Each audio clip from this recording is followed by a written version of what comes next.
But this has been a year of extraordinary accomplishment for the Trump administration. This president hasn't even been in office for a year.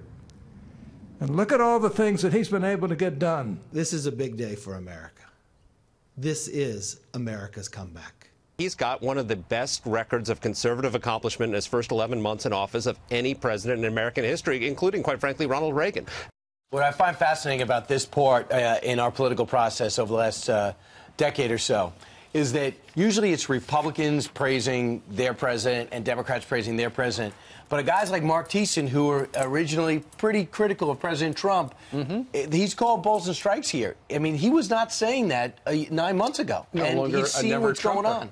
Dan Bongino is joining us right now from down in Florida. He's a former New York City cop, a former Secret Service guy, and he hosts the Dan Bongino Show. Hey, Dan, remember, to Brian's point, remember in the beginning of this administration when so many people in the mainstream media and pundits were saying, hey, Republicans, whatever you do, don't work with this president because he's box office poison. Right. You know, Steve, no reasonable person, and I'm caveating this with reasonable here, right, at this point can deny these two things.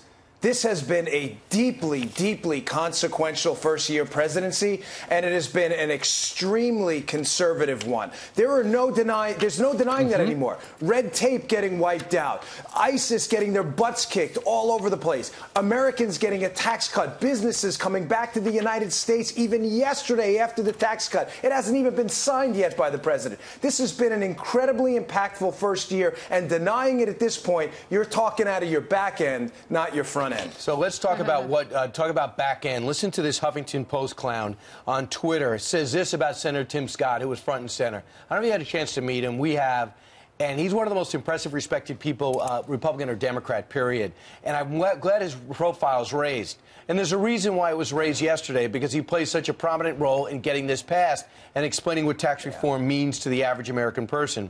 So this guy, Andy Ostroy, tweeted this out. What a shocker. There's one black person there, and sure enough, they have him standing right next to the mic like a manipulated prop. Way to go, Tim Scott. Trump, hashtag tax scam bill.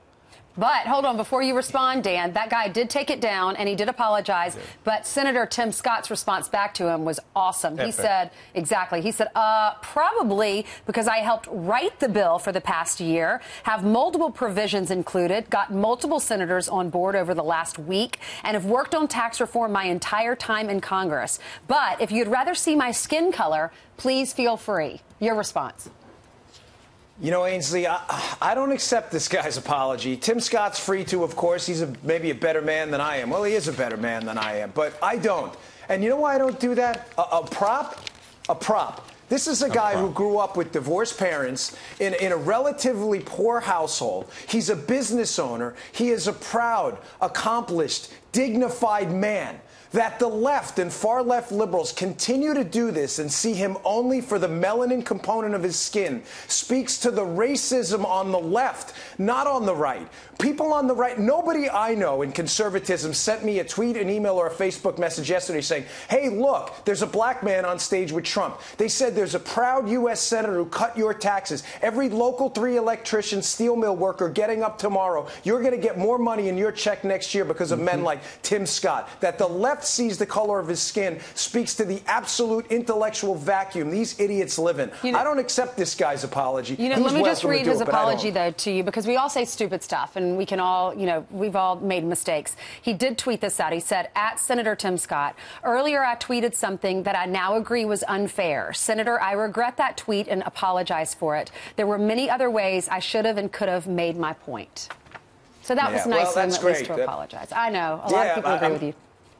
Yeah, I'm sorry. I mean, it's a nice gesture to do it, but I'm pretty convinced it happened because of the backlash, not because the left sincerely believes that people should be judged by the quality of their character. They insist on doing this identity politics nonsense. It's garbage. I'm tired of it, and you should be too. Everyone else listening. Yeah, Dan, because we've been talking so much about the tax cut bill yesterday, which also had the ANWR, it had the repeal of the individual mandate, kind of a triple play for the president. We haven't really touched on one of the other stories that we've been talking about for the last couple of weeks, and that is, what's going on at the Department of Justice. And you know all about this, or the FBI.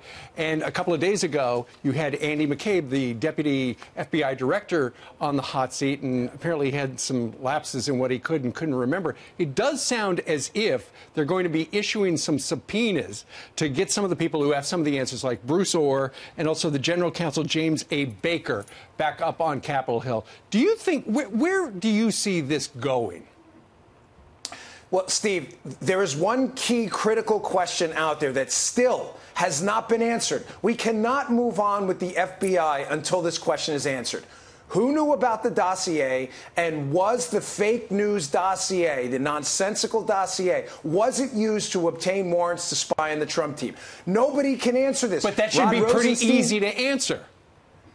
Steve, Andy McCabe knows about this. There are documents out there with his signature on it showing he has at least some information about it. Rod Rosenstein even said in a congressional hearing under oath he knows the answer but wasn't willing to share it. Folks, if you're an American citizen out there, don't you want to know if your government was spying on another American citizen due to political fake information supplied by Russian intelligence on a political candidate? Is this not a head scratcher? Are you not even a little bit concerned about this? You know what scares me most as a former federal agent?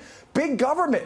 This should frighten the heck out of you. Well, nobody can move on until we get that answer. We know this. It looks like Trey Gowdy and Chairman Goodlatte, who's going to be joining me on radio in about an hour, of Virginia, are going to offer subpoenas to bring them in, to make them come in and answer these questions. And hopefully it'll be on camera, not behind closed doors where you depend on No, you know what they'll say? They'll say, we know the answer, but we're not at liberty to tell you, or I plead the fifth. Yeah, the Inspector General is doing a report. All right, thank you, Dan. Yeah, do you got it. Good to see you guys.